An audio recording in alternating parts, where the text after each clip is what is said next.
there's a lot of confusion in the church today. Sometimes that confusion comes from our leaders in the church. So the question has to do with, how can you avoid tribalism when there seems to be all these varying voices about what the church's teaching really is, what it isn't? There's a sort of relativistic bent in the church sometimes that is under the guise of follow your conscience. So what do you have to say to that?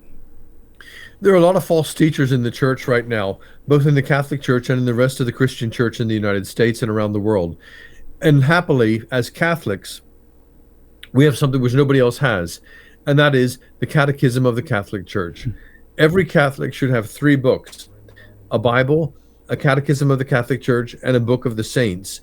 And if we immerse ourselves in those 3 books, we will be able to know what the church teaches, why the church teaches it, and connect it with Scripture, connect it with the lives of the saints, and we will have a secure faith.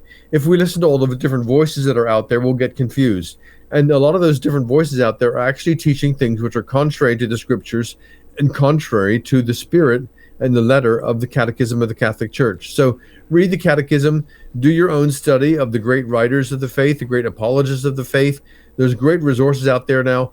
While there's more confusion in the church than there's ever been, I would argue that there's also more great resources from great publishing houses, great organizations like Array of Hope, like EWTN, like Ignatius Press, Ascension Press, Sophia Institute Press, Angelico Press. All of these different publishing houses and media organizations are putting out terrific content from great teachers.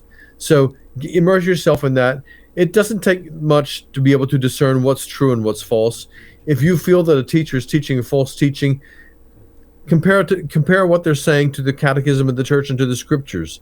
You'll be able to figure out. You're not stupid.